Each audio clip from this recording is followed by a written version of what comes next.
100%. I mean, I think they were just like you said, they were big in every position in terms of like they're from the point guard all the way down to the center, and they were a really good defensively team in terms of their talking. They were heavy on gaps, which made the drives a little bit harder. So I think we had a couple of possessions that we put together where our spacing was good, and we was able to get some driving lanes and kick out to threes or just finish and get fouled.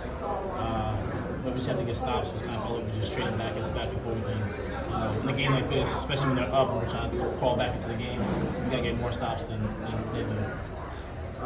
Do you find solace in knowing you have them one more time in your building? Do you find solace in knowing that you have them one more time in your building?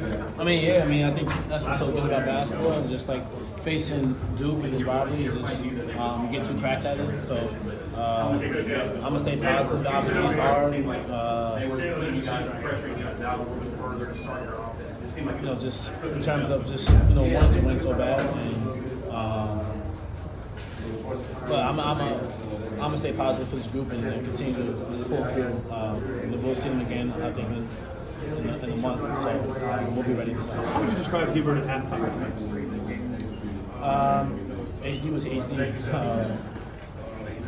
He was just explain to us a lot of self-inflicted plays, turnovers, that led to transition buckets, our fires weren't as effective. They was able to kind of just, when we double team, throw it out too easily. So just kind of, I told the guys in the huddle was don't look at the score, continue to keep playing, chip away possession by possession. And HD did the same thing. I think just kind of relaying that same message, and that was HD for us at halftime. RJ, go ahead. Are you sure? RJ, it seemed like a vicious cycle in that you weren't able to get the stops on defense and get out and run in transition, which has to be the preferred game you want to play. You don't want to get stuck in a half court against them defensively. I mean, would you agree with that? It sort of became like that where you're stuck in a half court, at least in the first half. Yeah, 100%. I think we are a really talented team, especially when we live in transition. I don't know if we got or had a lot of transition buckets. I think he had 0. Yeah, so, but I think that just explains that we weren't really getting stops defensively, but then when we would get a stop, they would get a rebound. So we weren't really allowed to get out in transition. So, and obviously, like you said, they're a tough team to play in the half-court setting just because they are long, they sit in the gaps, and they make it tough for you to shoot over the 7-footer. So we'll do a better job, next game when we see them of getting out in transition, getting stops, and kind of just getting rebounding, kind of just make the game a little bit more dirty in terms of kind of just the 50-50 plays. There's a couple of plays where I think we didn't really get the loose balls or tip outs and stuff like that. So it's a learning curve and learning experience right now. One of the criticisms of you guys lately is that on offense, when you stop getting the movement and you're doing the one-on-one stuff, it looks like you don't have a plan. Yeah. What would you say to that, to people who say it looks like you don't have a plan offensively? I would say, obviously Pittsburgh, I think that's when the ball kind of got a little stagnant because we were switching 1 to 5. But I think today our preparation was a little bit more, we were prepared a little bit more.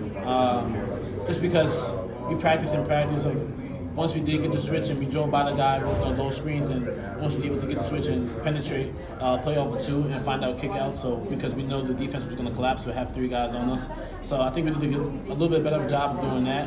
And our spacing, I think, was a little bit better today. It could have been a lot more, but we're just taking the strides that we need to do. I think just right now we're in the midst of the season where it's got to be a lot better.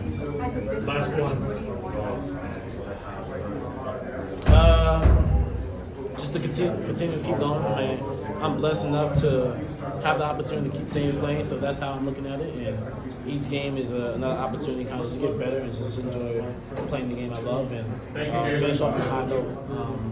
It's my last year, so I'm going to enjoy however many games we have left and continue to keep fighting. That's just one thing about me. I'm not going to go down without one. So, just overall, just enjoy. Obviously, it's hard to look at the positive things right now, just because it's tough times right now. But I'm an optimistic kid, and that's how I'm looking at it for the rest of my year. Thanks,